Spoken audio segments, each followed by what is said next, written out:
राधे राधे भक्तों, जय श्री कृष्णा, जय श्री बांके बिहारी लाल की जय। भक्तों, आपका मेरे YouTube चैनल कृष्ण भक्त की दुनिया में बहुत बहुत स्वागत है। आज की वीडियो में हम जानेंगे कि आंवला एकादशी का व्रत कैसे किया जाता है और इसकी पूजा विधि क्या है। फागुन मास की शुक्ल पक्ष की एकादशी को आंवला एकादशी के नाम से जाना जाता है। इसे आमलक की एकादशी भी कहते हैं।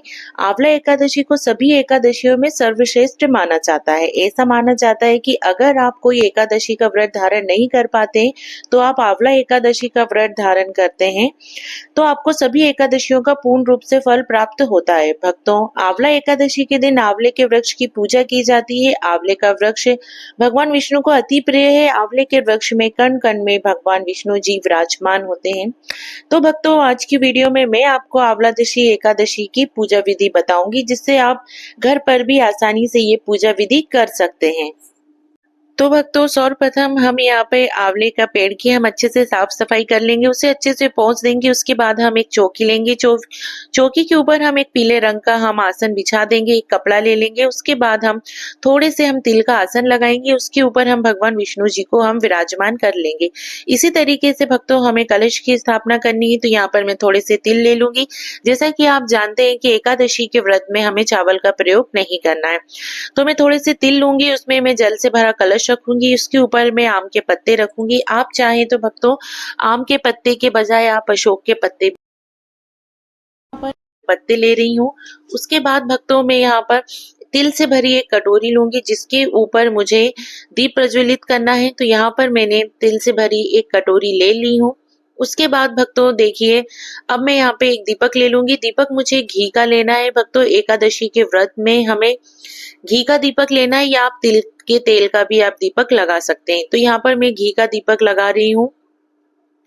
उसके बाद भक्तों, घी का दीपक लगाने के बाद मैं थोड़े से तिल लूंगी और उसका आसन लगाऊंगी, और उसमें मैं भगवान गणपति जी को विराजमान कर दूंगी। तो यहाँ पर भक्तों, मैंने गणपति जी को विराजमान कर लिया है। इसके बाद भक्तों, अब मैं यहाँ पर लड्डू गोपाल जी को भी विराजमान कर लूंगी। तो यहाँ पे मैंने लड्डू गोपाल जी को भी विराजमान कर दिया है। इसके बाद भक्तों, मैं एक लोटा जल लूंगी, जो मुझे शुद्धिकरण के लिए चाहिए। तो यहाँ पे मैंने एक लोटा जल ले लिया है। इससे अब मैं शुद्धिकरण करूंगी। तो यहाँ पर मैं एक फूल से कलश को भगवान गणपति जी को, भगवान विष्णु जी को और अपने लड्डू गोपाल जी को मैं यहाँ पर शुद्धिकरण कर दूंगी। तो इस तरीके से मैंने शुद्धिकरण कर लिया है। अब मैं यहाँ कलश पर मैं तिलक करूंगी। तो यहाँ पे मैंने स्वास्तिक बना लिया है। तो इस तरीके से मैंने यहाँ पर रोली, चंदन और हल्दी से मैंने तिलक कर दिया है। भक्तों देखिए, कलश में डालने के लिए हमें 5 चीजों की जरूरत होती है। एक पुष्प, हमको खड़ी हल्दी, लौंग, सिक्का और एक सुपारी। तो ये 5 चीजें हमें कलश में डालनी होती है भक्तों। तो ये 5 चीजें मैंने ले ली हूँ और इसे मैं कलश में डाल दूंगी।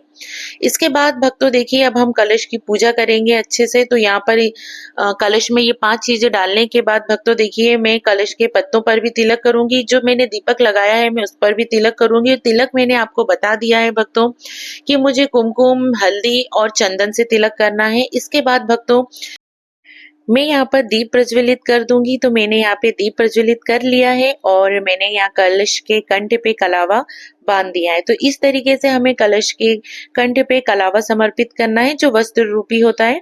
उसके बाद भक्तों, हम पुष्प समर्पित कर देंगे और अब हम भगवान गणपति जी की पूजा करेंगे। तो भगवान गणपति जी की पूजा के लिए सर्वप्रथम हम तिलक करेंगे। उसके बाद हम कलावा समर्पित करेंगे। कलावा समर्पित करने के बाद हम जनेऊ समर्पित करेंगे, और जनेऊ समर्पित करने के बाद हम पुष्प समर्पित करेंगे। तो इस तरीके से मैंने भगवान गणपति जी की पूजा कर दी हूँ। अब मैं भगवान विष्णु जी की पूजा करूंगी। तो भगवान विष्णु जी की पूजा के लिए सबसे पहले मैं तिलक करूंगी। तिलक में यहाँ पर हल्दी, कुमकुम और चंदन से तिलक करूंगी। तिलक करने के बाद मैं कलावा समर्पित करूंगी। कलावा समर्पित करने के बाद मैं जनेऊ समर्पित करूंगी। उसके बाद मैं पुष्प समर्पित करूंगी। तो इस तरीके से मैंने भगवान विष्णु जी की पूजा कर ली हूँ। अब मैं यहाँ पे लड्डू गोपाल जी की पूजा करूंगी। तो सबसे पहले मैं तिलक करूंगी, उसके बाद में कलावा समर्पित करूंगी। कलावा मैं वस्त्र रूपी समर्पित कर रही हूँ। उसके बाद में पुष्प समर्पित करूंगी। तो इस तरीके से मैंने सभी भगवान की मैंने पूजा कर ली हूँ। इसके बाद देखिए भक्तों, अब हम आंवले की पूजा करेंगे। तो आंवले के वृक्ष पर मैं सबसे पहले मैं जल समर्पित करूंगी। तो यहाँ मैंने जल समर्पित कर दिया है। आंवले के वृक्ष पर 108 तिलक करने का महत्व होता है, क्योंकि ये गमले में आंवले की पूजा कर रही है और ये पेड़ बहुत ही छोटा है, इसलिए मैं गमले पर भी तिलक कर दूंगी। क्योंकि 108 तिलक करना है तो मैं हल्दी, कुमकुम और चंदन से मैं 108 तिलक कर दूंगी। अगर आप कहीं बाहर आंवले के पेड़ की पूजा कर रहे हैं या आप मंदिर में आंवले की पेड़ की पूजा कर रहे हैं तो आप उसके तने पर 108 तिलक करेंगे, क्योंकि 108 तिलक करना बहुत ही शुभ माना जाता है। तो आंवले के पेड़ की मैंने यहाँ पे इस तरीके से पूजा कर ली हूँ, मैंने 108 तिलक कर दिया है। भक्तों, आंवला एकादशी के दिन आंवले का प्रयोग करना बहुत ही शुभ फलदायी माना जाता है। इस दिन आपको किसी भी रूप में आंवले का प्रयोग करना है। जैसे आप स्नान करें तो उसमें थोड़ा सा आंवले का रस डाल के स्नान करें, या आप आंवले का चूर्ण डाल सकते हैं। खाने में भी आपको आंवले का इस्तेमाल करना है। इसके साथ साथ भोग में भी आप आंवले का प्रयोग करें, आंवले का दीपदान करें। तो इसके बाद भक्तों देखिए, अब आपको आंवले के पौधे में आप फूल समर्पित करेंगे, कलावा समर्पित करेंगे, तो मैंने कर दिया है। इसके बाद आप भोग समर्पित करेंगे, तो भोग में आप मैंने देखिए सबसे पहले मैंने भगवान गणपति जी को भोग लगाया। इसके बाद में विष्णु भगवान जी और लड्डू गोपाल जी को भोग लगा रही हूँ। भोग में मैंने तुलसी पत्र डाल दिया है और अब मैं तुलसी पत्र लड्डू गोपाल जी को भी समर्पित करूंगी और विष्णु भगवान जी को भी समर्पित करूंगी। भक्तों देखिए, मीठे में आप गुड़ भी रख सकते हैं या बताशे भी रख सकते हैं। तो मैंने यहाँ पे गुड़ का भोग समर्पित किया है और मैंने यहाँ पे आंवले के पौधे पर भी भोग समर्पित कर दिया है। अब मैं यथासंभव दक्षिणा समर्पित करूंगी। तो यहाँ पे मैंने दक्षिणा समर्पित कर दिया है। भक्तों देखिए, आपको भोग में आंवला जरूर से जरूर समर्पित करना है। इसके बाद भक्तों देखिए, आप धूप दिखाएंगे, दीप दिखाएंगे। तो यहाँ पे मैंने धूप दीप दिखा दी हूँ। तो इस तरीके से आपको धूप दीप दिखाना है। भक्तों, आंवले के सेवन से हमारे शरीर के बहुत से रोग समाप्त होते हैं, इसलिए हमें भोग स्वरूप आंवला जरूर से जरूर समर्पित करना है और आपको भगवान गणपति जी को अलग से भोग समर्पित करना है।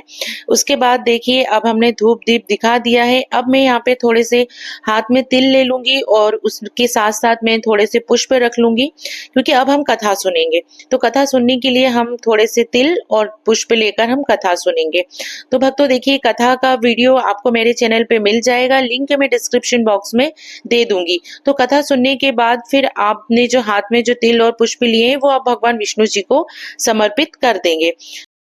भक्तों, अगर आप बाहर या मंदिर में आंवले के वृक्ष की पूजा कर रहे हैं तो आप सिर्फ आंवले के पेड़ की पूजा कर सकते हैं। घर में कर रहे हैं ये पूजा तो आपको भगवान विष्णु जी की चौकी लगाकर ही आपको पूजा करनी होगी। इसके बाद भक्तों देखिए, अब हम आंवले की परिक्रमा करेंगे। परिक्रमा हमें 108 करनी है, क्योंकि आंवला एकादशी के दिन यह बहुत ही शुभ और फलदायी माना जाता है। इस दिन परिक्रमा करने का विशेष महत्व होता है। तो देखिए, यहाँ पर मैंने मूंगफली ले ली हूँ। आप चाहे तो बादाम ले सकते हैं, काजू ले सकते हैं। तो जो भी आपको लेना हो वो आप ले सकते हैं। मैं यहाँ मूंगफली ले रही हूँ, मैंने इसे 108 काउंट कर लिया है। आप कुछ और लेना चाहते हैं तो वो ले सकते हैं। बस याद रहे कि अन्न का भोग ना हो, फलाहारी भोग हो। अगर आप बगैर कोई चीज लिए परिक्रमा करना चाहते हैं तो गिनकर आप सिंपल परिक्रमा कर सकते हैं। देखिए, मैंने यहाँ पर 108 मूंगफली काउंट कर ली हूँ। मैं एक परिक्रमा करके ये मूंगफली समर्पित करूंगी। अगर आप 108 परिक्रमा नहीं कर सकते हैं तो कम से कम 8 परिक्रमा तो आपको करनी होगी। मैंने यहाँ 108 परिक्रमा कर ली हूँ। उसके बाद देखिए भक्तों, मैंने आरती कर ली हूँ। तो मैंने आरती कर ली और भगवान से हाथ जोड़ के हमें पूजा में हुई कमियों के लिए हमें प्रार्थना करनी है और माफी मांगनी है। तो मैंने यहाँ पे भगवान से मैंने माफी मांग ली है और अपनी मनोकामना पूर्ण करने के लिए भगवान से प्रार्थना कर ली हूँ। तो इस तरीके से हमारी पूजा संपन्न हुई है भक्तों। और जो हमने जो कलश भर के रखा है जल से, वो हम सूर्य देव को अग्र दे देंगे और जो भी ये भोग प्रसाद है ये हम सभी में बांट देंगे। इस तरीके से हमें ये पूजा करनी है। और भक्तों, हमने जो ये चौकी लगाई है वो चौकी हमें द्वादशी के दिन ही हमें उठाना है और इससे पहले आप ये चौकी ना उठाएं। तो और क्योंकि शाम की ये पूजा आपको सुबह के टाइम करनी है, इसलिए आपको शाम को भी इसी चौकी पे आपको दीप प्रज्वलित करना है। आपको वापस से दिया लगा के आप जैसे आरती पूजा जो आपने सुबह की है वो करनी है। हाँ, लेकिन कथा वगैरह आपको नहीं पढ़ना है।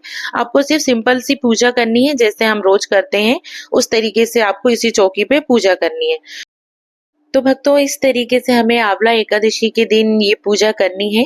अगर भक्तों आपको आंवला एकादशी का ये वीडियो आपको पसंद आया हो तो आप मेरे वीडियो को लाइक करें व चैनल को सब्सक्राइब करें और साथ में बेल आइकन आप जरूर प्रेस करें ताकि मेरे आने वाली वीडियो का नोटिफिकेशन आप भक्तों को मिलता रहे।